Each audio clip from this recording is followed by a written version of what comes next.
It has been a minute since I have filmed a full-length tutorial for YouTube, but you know, it's almost springtime. I am ready to get painting with you guys again, and today I'm bringing you a pink cherry blossom painting. So it's going to be a little bit loose, watery, mostly just sticking to the pink color range apart from those branches. So main color I plan on using is going to be Rose Lake by MaimeriBlu.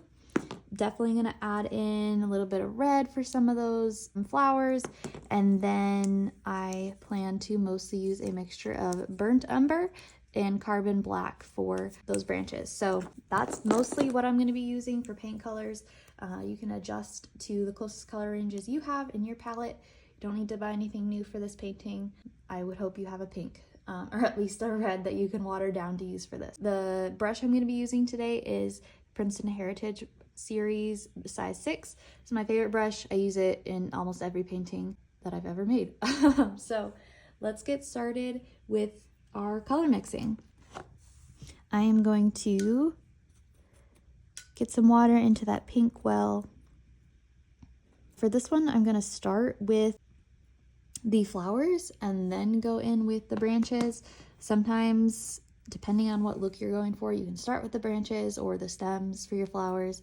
But today, since I kind of want a watery look, I'm going to do those flowers and let those branches kind of just run through the already present flowers. So let's get started with our first one.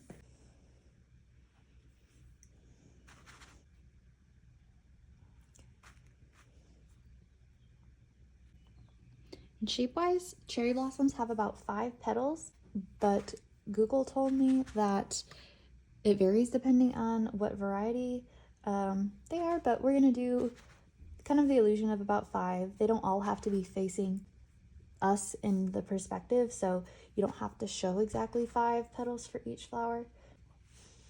And let's work kind of at an angle coming down the painting. I want the branch to come from this side across and just kind of having them spew out. Your shape doesn't have to be exactly the same as mine, so kind of just do what you're feeling.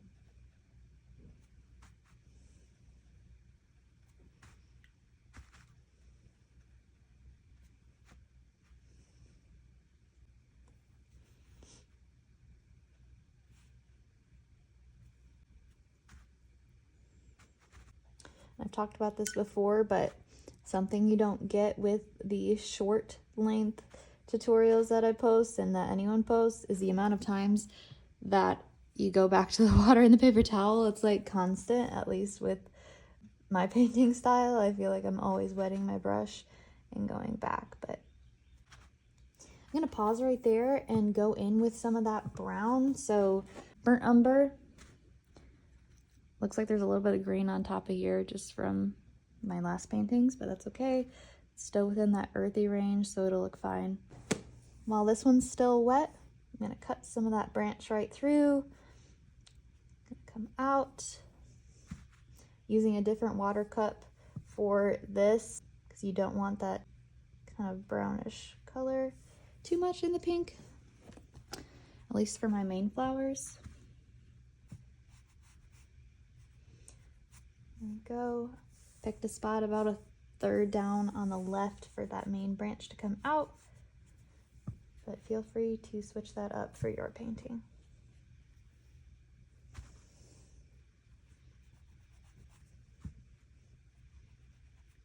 Once you water down, you can really see that green start to come through that I had on there.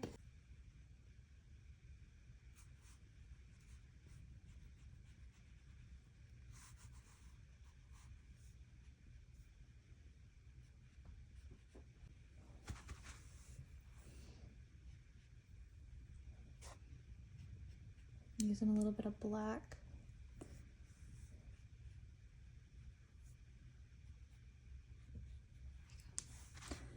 Looks good for now. Back to our flowers. I'm gonna add a little bit of yellow. Mine is a primary yellow, just to lift that pink color a little bit and give some different tones and ranges throughout the flowers. So let's come down here.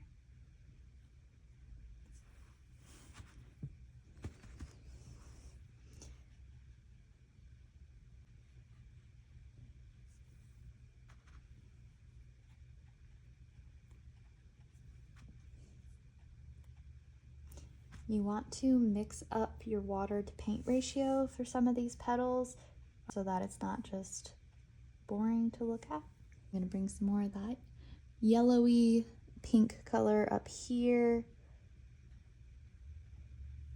so it's not all tied down to that one corner, but you can see how different these pinks are just by adding that little bit of yellow.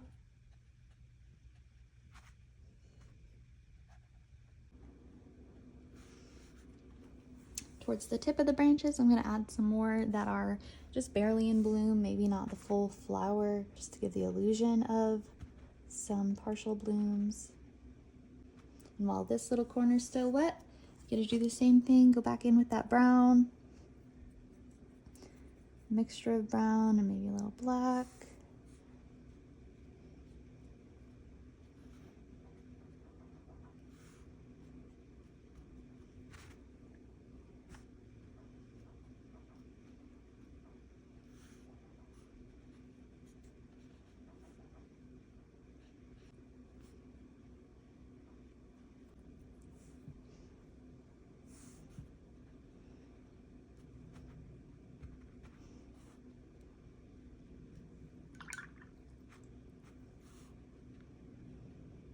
Moving pretty quickly with this painting. Again, I want it to be very loose, and to create loose looking florals, you have to move quickly while that water is still wet.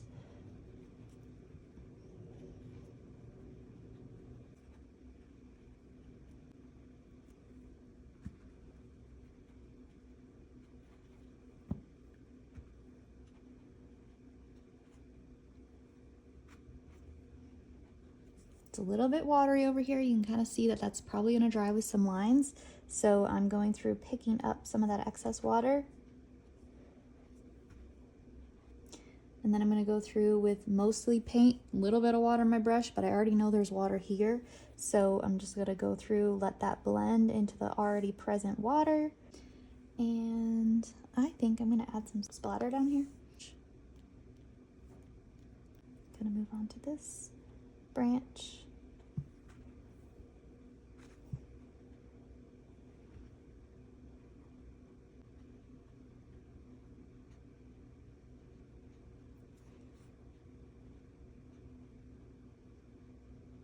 I'm gonna add some more splatter. I'm gonna go a little bit more on the red tone here, a little bit of the pink still. I have that extra water kind of still drying on these flowers. I'm gonna hit some right over top.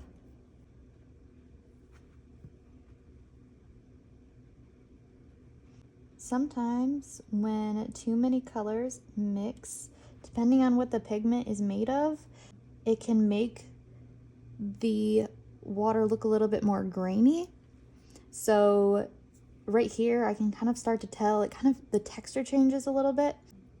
And usually if that starts to happen, I would just want to change out my water. I maybe have a little bit too much red, black, brown going on. So this water starts to get a little bit murkier. So sometimes you can just change out your water in the middle of your painting, or you can make it work.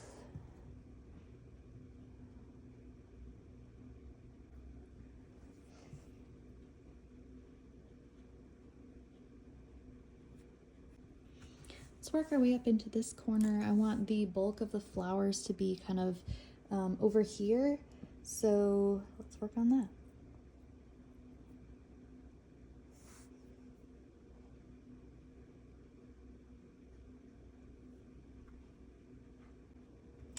All right, while that one's still wet, I'm gonna go in with mostly paint. Tap it around the center, let it bleed out just like we did with this one over here. You can do the same thing if you want to add in like a little yellow ochre or maybe some green gold to the center of these. Again, you don't need to go through and add 5 petals to each flower. You want them to look like they're all kind of facing a different direction.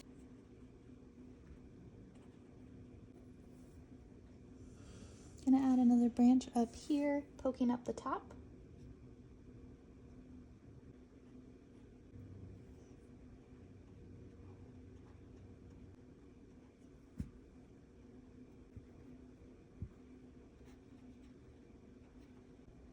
All right, we got some fresh water, so let's finish up here. I have a little bit more blank space through here than I want, so I'm just gonna break it up slightly with a couple very light flowers. I don't want every inch of the painting to have an equal amount of flowers, because then your eyes don't know where to look. So doing a lighter flower in some of those maybe too empty of spaces kind of breaks it up, so it's not completely blank, but you're not distracted with another bright flower. I'm gonna do the same thing down here, super light, mostly just water on my brush.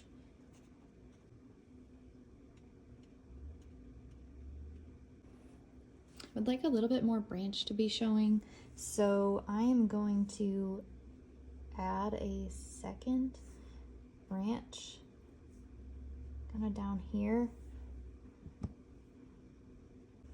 and we are going to still work in the same kind of direction.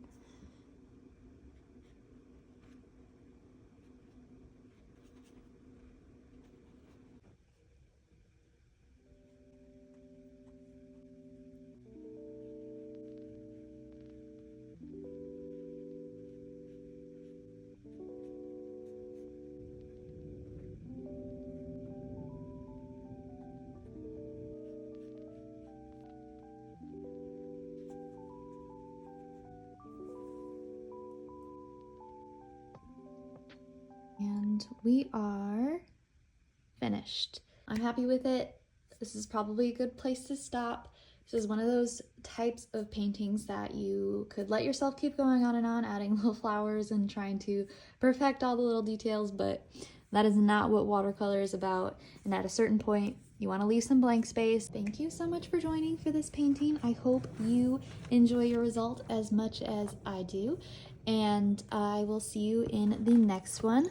I'm planning on releasing a Easter themed tutorial for my next one, so hopefully coming within the next month or so. So definitely be looking for that one, but I will see you on Instagram, TikTok, YouTube here, with some shorts in between then and now.